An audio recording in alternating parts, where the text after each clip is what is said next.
Welcome to another glass of bubbly video, and this time we're going to look at red sparkling wine. And have you ever tasted red sparkling wine? That's the question. I have. I've tasted quite a few. I have as well. You have as well.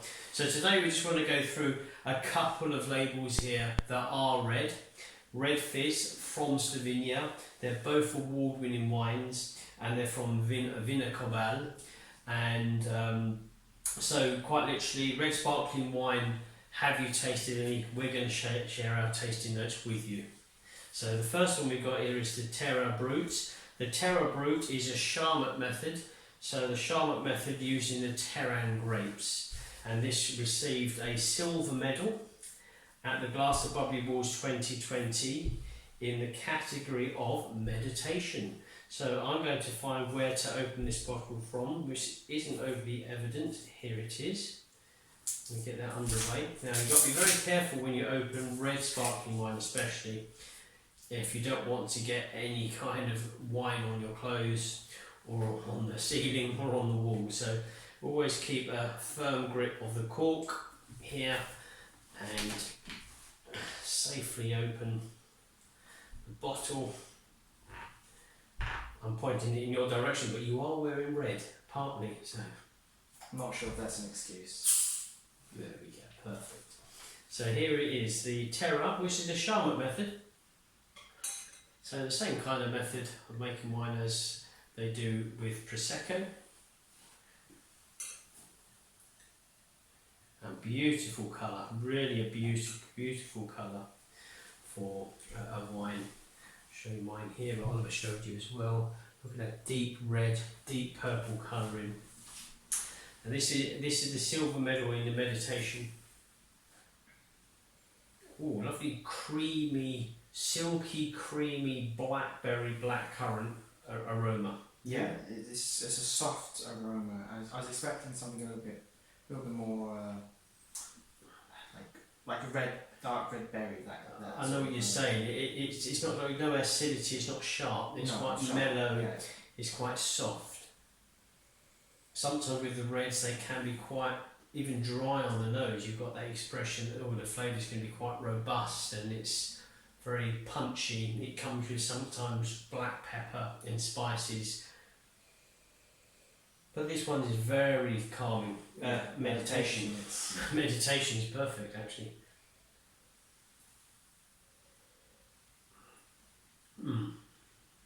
Dry blackberry fruit.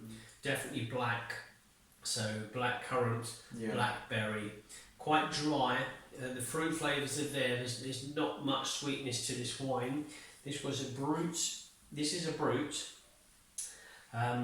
Wonderful expression of that silky, creamy, velvet style wine. Very nice. I like it. I'm still getting a taste now.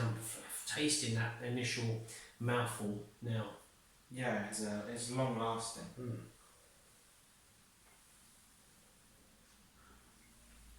Now a lot of people say to me they've never tasted red sparkling wine, but if you think about it, with still wines, most people say, well, I've had white wine and had a red wine, and sometimes I may have a rosé. But when we think of bubbles, then people shut out the red factor. I think with red sparkling wine, no, I've had white sparkling wine, I've had rosé. But the red side is like, oh, that's a kind of a challenge, or it's an unknown. And sometimes when we've had people around to see us, we've shown them red sparkling wine, and 9 times out of 10 they've fallen in love with the concept. This is certainly a fall in love to kind of sparkling wine, red sparkling wine. Very pleasant, very meditational. Definitely. Yes, yeah. I mean, some of my favourite sparkling wines are actually red. No, we've tasted quite a few. Slovenia has an awful lot of red sparkling wines. Italy does as well, and I know we've had like triple fermentation wines, 3 fermentations, and incredible diverse selection of wines. So as we say, like from the Charmat method, traditional method, which we're going to open now, and also there are occasions when there is triple fermentation for red sparkling wines.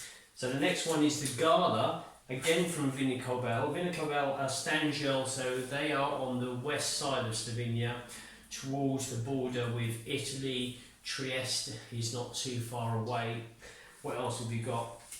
So this is the Gala. This is a silver in the gastronomic category, but this is a traditional method sparkling wine, this one.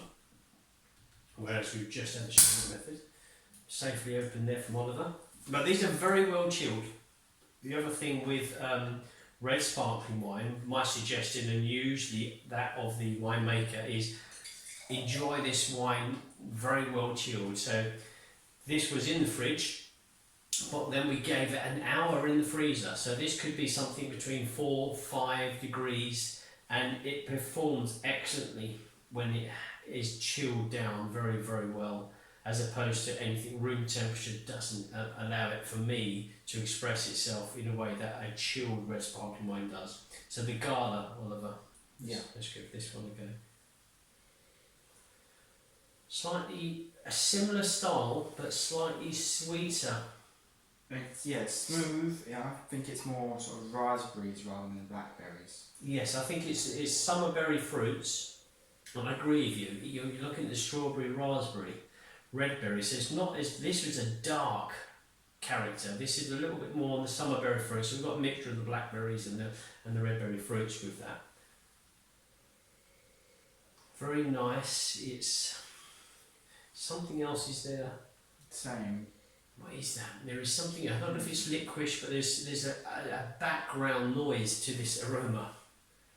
Yeah, I can try to figure that out as well. It could be licorice. There's something towards that licorice, but let's just give the flavour, just in case the flavour ignites a memory.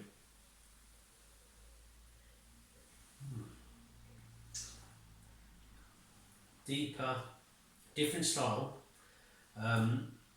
Blackberries, red fruits. I've got a kind of mineral, earthy, forest floor character to it as well. Okay. Okay, that didn't sound too okay.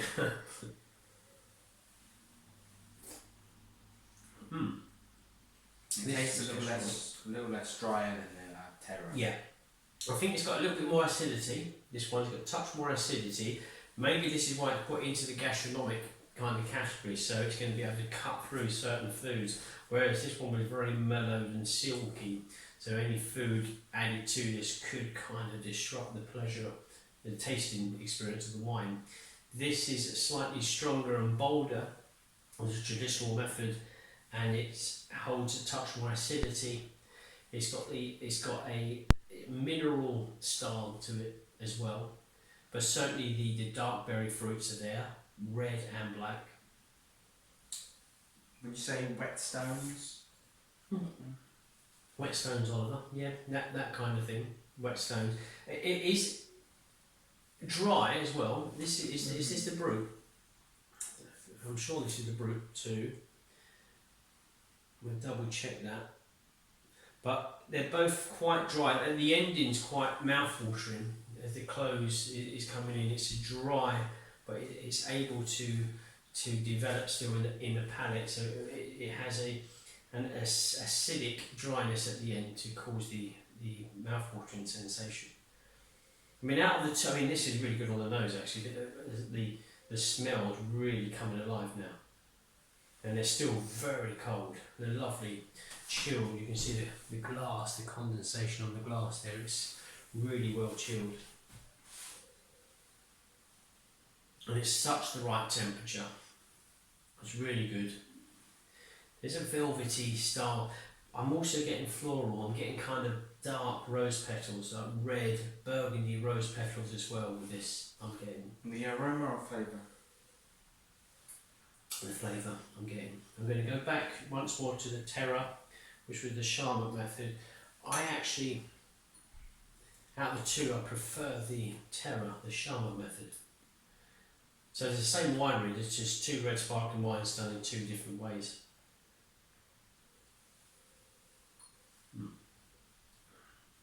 I think this is something to enjoy on its own. That's something to enjoy with being accompanied by some nice foods. Yeah. Really, really good.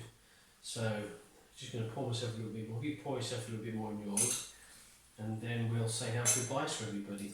But if you do get a chance to try red sparkling wines, different countries produce it. Do go for a very well chilled bottle.